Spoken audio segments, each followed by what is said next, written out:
Here's Lamar Jackson regarding why he decided to show up for OTAs, and his head coach, John Harbaugh, putting his hand a little close to the flame on what you can and can't say about players at OTAs. Have a listen.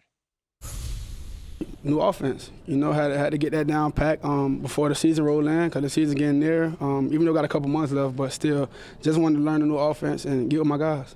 The amount of conversation among the fans just about whether you were going to come to OTAs or not, do you kind of find that funny? Do you ignore it? Like, what do you make of that? I ignore it, but it's funny. It's funny, man. I'm excited that he's here, of course, but I knew he was going to come in sometime right around now. And for him to be here is great. He was into the meetings. He was locked in. The last 2 days been completely locked in, and he's getting back with the guys and everything. So it's a good thing. I think it's important. I'm a coach. I want everybody here. And I want every player here all the time, doing everything they can. Now, is that necessarily the best thing? I don't know. Everybody's got their own circumstance, and that's okay. I think about what OBJ is doing, for instance, out there in Arizona. I don't have any problem with that. Or what Mark's doing out there. And they'll be in here soon, enough whenever they're ready and when they need it. And they talk to me and tell me what they're doing. They're working hard. So you don't try to worry too much about it. But from an important standpoint, if you want to rank it, today's the most important day there ever was. Because tomorrow's a hope and yesterday's a memory. So we try to focus on today.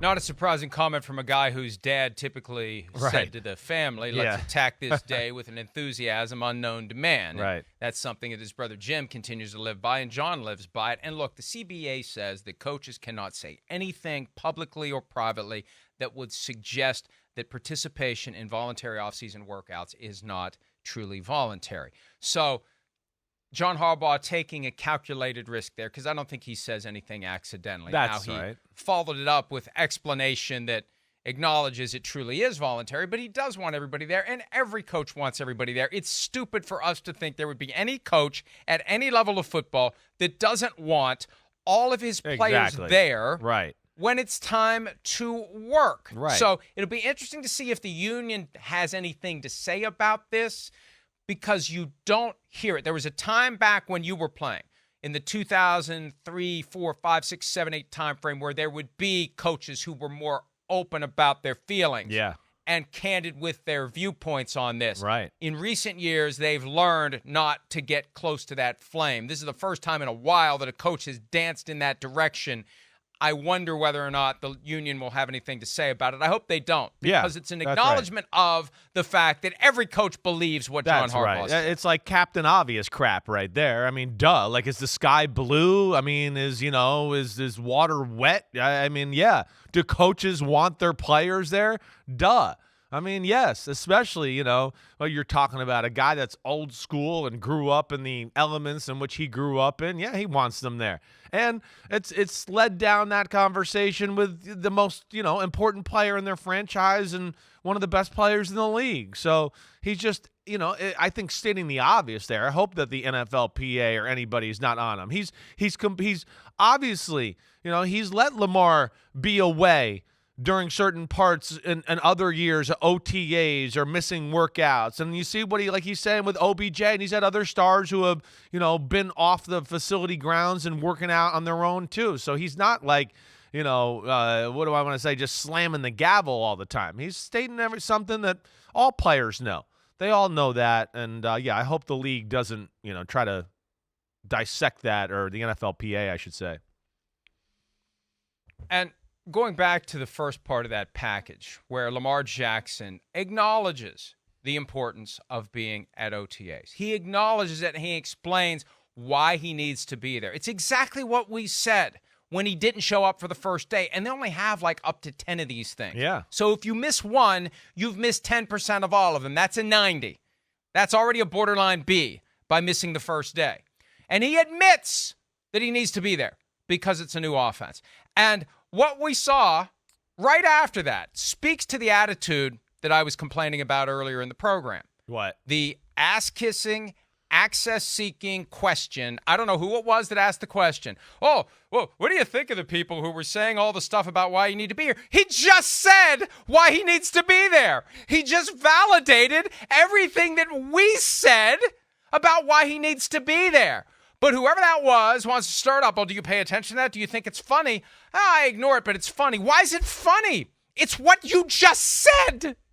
We said, and those who were criticizing him for not being there were making the exact point that Lamar Jackson made right before the guy who wanted to kiss Lamar's ass asked that question. Yeah, well, it's astounding. Well, it's astounding, but there's a history there of if you ask Lamar, he might give you an answer. Or like we talked about yesterday, he's referred to me in the past in some of those settings and, the social media gifs and all that.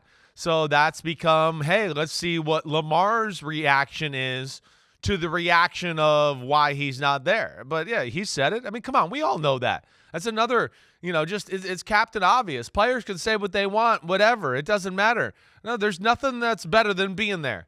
Like you said, you only get 10 of these days to be on the field and practice real football. Drills in Florida and California, Texas, New Jersey, sure, that's all great, and it'll help you be better on the field for sure. But nothing can replicate what we call football shape and being used to those movements and thoughts and having the awareness of where you are in certain situations and thinking about situations in football altogether. Nothing can replicate that, and that's where you said it right. Lamar said it. We've heard Harbaugh say it. We all know this. And then for some reason, people don't want to buy in or they want to push back on what we have said. I just think that there is something hilarious about the juxtaposition of Lamar Jackson admitting why he showed up and explaining why he needed to be there in terms that we and others used to criticize his absence, and have that immediately followed by someone asking what his reaction was to those who said the very things that he had just admitted.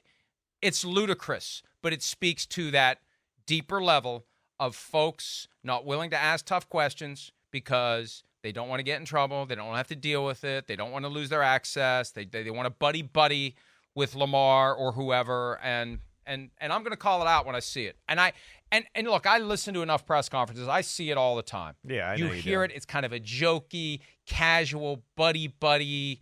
That's not our job. That's not our job. And the problem is, so many people are doing it that those of us who do the job the right way look like assholes when we try to do the job the right way, because we just accept that we all act like we're all supposed to act like we're on. Hey, Pete, let me finish. We like to act like we're all on the payroll and we're all part of the team and we all get a ring. If you cover the team, you get a ring if the team wins a Super Bowl. There's too many people covering teams that act that way. Hi, it's Mike Florio. Thanks for watching PFT on YouTube. Hit subscribe for the latest news and analysis from Pro Football Talk.